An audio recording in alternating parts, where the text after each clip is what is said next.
Bar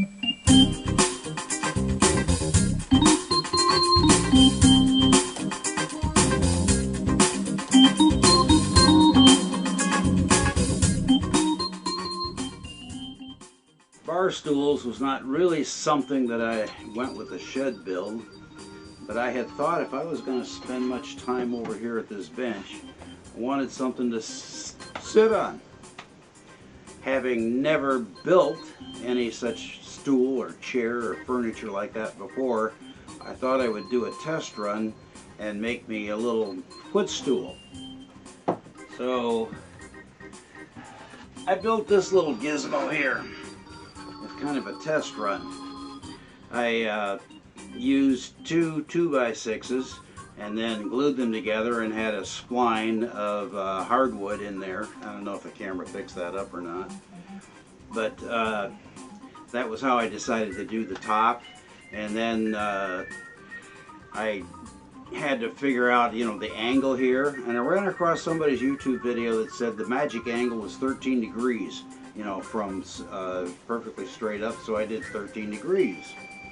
And then I thought to make it stronger, I really needed to put into it something like wooden dowels. So don't know if the camera picks that up, but after I got it screwed and glued together, I used some wooden dowels. I took out some screws and then I drilled through holes and put them in and sawed it off with a little Japanese, you know, pull saw, and flushed it off and sanded it off and made me some bar stool.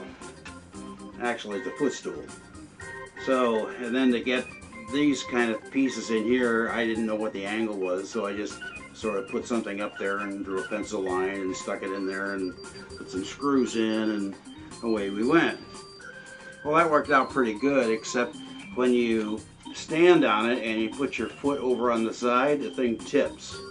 So to make bar stools, what I had to do was to figure out something better than that. So I'll show you some slides of the footstool setup and building that, and then we'll come back and look at the rest of this.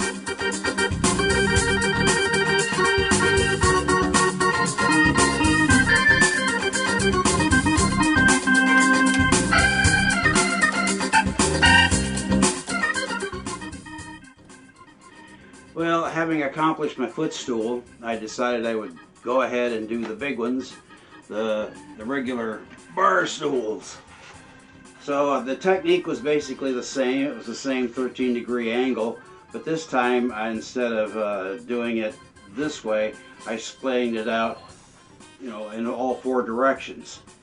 Well, that meant doing the angles in here was kind of awkward, so I basically just went, you know, corner to corner and then put them in the center, and then I screwed it up and glued it and all that good stuff all the way around. I put some bracing in here underneath the top, and the top is, of course, is the same 2x6s with the spline in it as I did before. So that was how I built those. These are about 30 inches high, and they worked out pretty good. But to do the finish on them, what I did was I sprayed them with some combination sealer stain that you get at the big box store, you know, and just spray it on.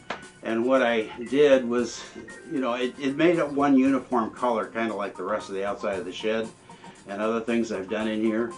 But when I got finished with it, I decided it needed additional coats, and then I sanded it off, and as I was sanding, I realized that the stain had raised the grain, and by sanding it off, I kind of flattened it and gave it this antique look.